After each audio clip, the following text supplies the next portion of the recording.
Hi, Steve, Woodworking Masterclass. Here's another little tutorial that I'm doing for the e-magazine online for Australian Wood Review. In Season 2 of the TV series Woodworking Masterclass, I made some boxes and they were pretty close to these. That's one of them. That's another one that I've made since. But this is a very popular size box and I make a lot of them. And in the show what I referred to is some templates that I make up and keep in an envelope. I've had a couple of emails to ask me how to make the templates. So I'll show you step by step how you can make a template for a popular box that you might want to build more than one of. Now the boxes I make are 250 wide and 200 deep. So the first thing I have to do, using this part here as my straight edge, the very first thing I've got to do is give myself a square. Draw down here, and if you can see that obviously isn't square, so I'll trim that later. But because I've got a straight edge here, it's just a matter of then putting it on my docking saw and I can get that nice and straight. Now from this edge I'll measure down 250. In fact, what I do, I measure a little bit more than 250. I'll measure maybe 260. And the reason for that is, when I cut my stock up to make a box, I want everything just a little bit oversized. It's not until I trim down to final size that I want accuracy. It's another thing I've mentioned many times. Get a little bit of wet and dry, about 240 grit, double-sided tape, very fine double-sided tape. If you put it on the back of your rulers and your squares, it gives you much more control over your square. Square that up, carry the line across and continue it down. So now we've got 260 mil going that way, and as I said, my depth of my boxes is 200, so I'll cut this at about 210.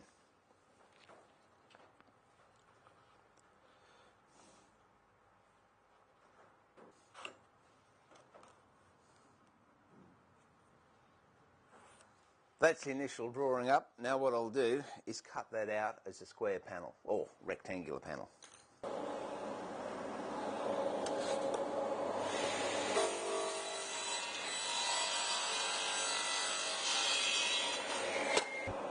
Now what I'll do is take it over to the table saw.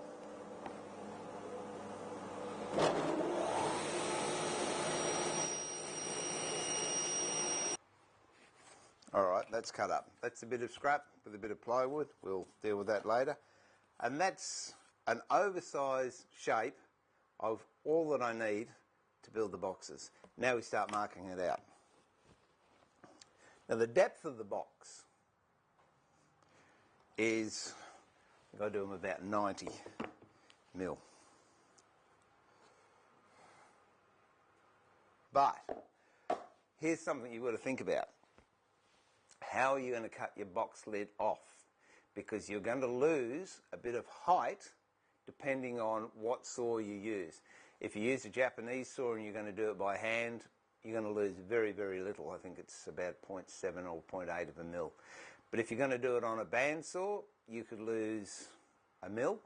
I prefer to cut my box lids off on the table saw, and I know my blade is 3 mil. So if I wanted my finished box size to be 90 mil, I would then actually mark it out as 93 mil because I'm going to lose 3 mil on the blade cut.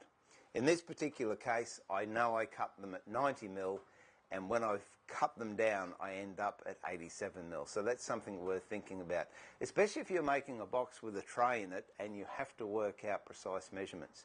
Bear in mind what you're going to lose with the saw curve. So what we'll do with this, because I'm happy with 87 mil, we then mark in 90 mil from the edge, do a mark, bring that down, and mark that is going to be the width of your sides. Now you can either draw straight onto here, or if you prefer, use a piece of masking tape and write on the masking tape.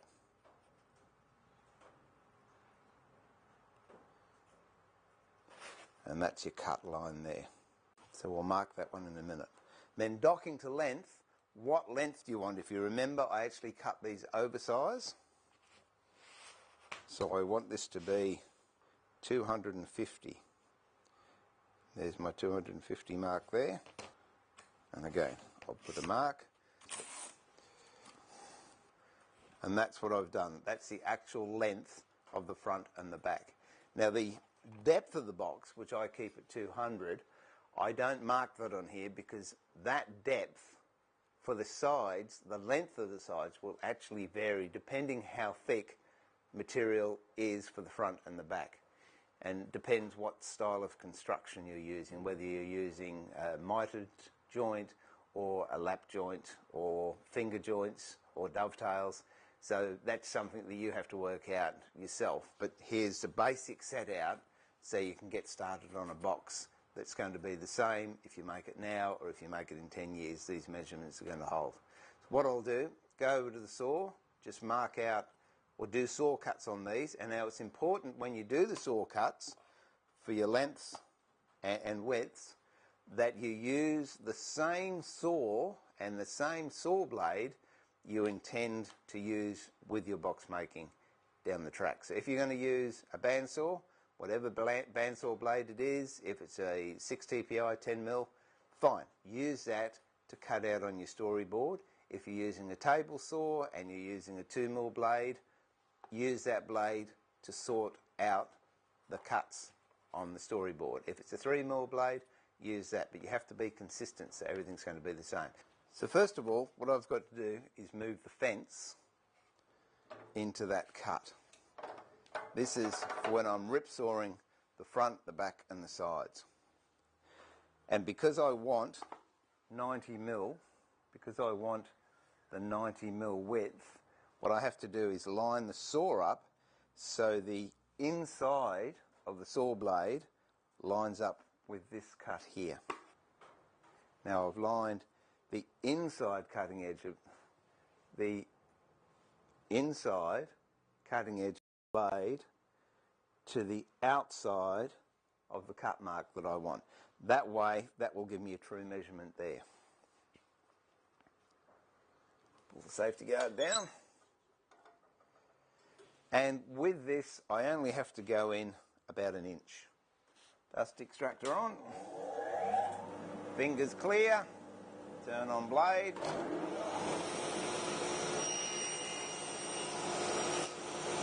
And that's it. It's all you have to do.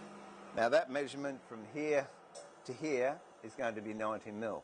So when you actually come to cutting your box sides and ends and you want to rip them to the right length, it's then simply a matter from the blade to the outside, from there to there is going to be the distance you want. In this case, it's 90mm for the boxes I make. Now the other thing we have to consider is when you're going to take the box lid off, what measurement do you need there?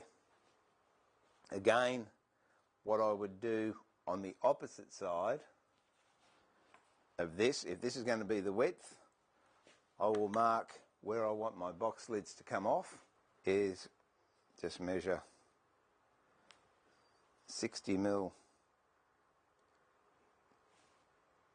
there, extend that line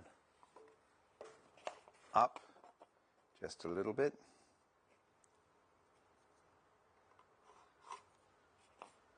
and we do exactly the same thing, and that's your cut off. But obviously if that's the width of your box, you want to cut the top off, it's not going to be that wide, so just to make it easy, if you turn it over, that's going to give you 60mm. And if you're like me, you forget. So I'll put fence, base of box. So when I come to cut a box off, or the box lid off, come up to the saw again, line up the saw with that slot, then it's just a matter of, and I'm not going to do it now, but I would take this off, get your box, that's the base of the box, that's the top of the box, hold it against your fence and cut. Now, cutting box lids off is a whole new subject, which I'll cover in another video. So this is the last one we have to do, and it will give you the actual length. So you can use this on a docking saw, or you could use it on a table saw, or you could do it with a handsaw, but I'll do it with this now. Because my fence is so close, I can't put my guard down, but I'm only going in very, very shallowly, but I will use a miter box to make sure my fingers don't go anywhere near the blade. Dusty on, saw on.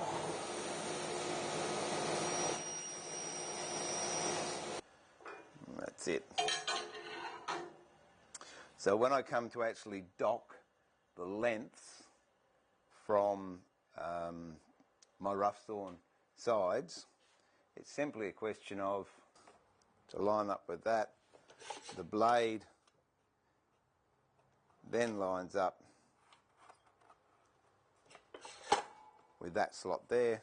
I put a stop here or a clamp, then I get my pieces in there, put them, and they're all going to be docked to the same length. So there you have it. Spare bit, which I'll talk about later. And now you have a template for if you want to make more than one box, and you don't have to go measure, try and remember, look for that piece of paper you wrote the measurements down. It might be an idea if you write on the back what sort of a box it is. It might be a jewellery box or something like that. And this bit here, this little bit, what I do is make some templates that I can use so I can set out my hinges if I'm doing a hinge box, and also how to mark nice, evenly spaced or geometrically spaced keys if you're using a miter joint and you want to put keys in it. But I'll cover that in a future video. So right now, that's it for this segment, and thanks for Australian Wood Review to allow me to come on and share some ideas with you. And it's Steve pulling the shed door down and saying, remember to keep it sharp, but more importantly, keep it safe and enjoy your woodwork.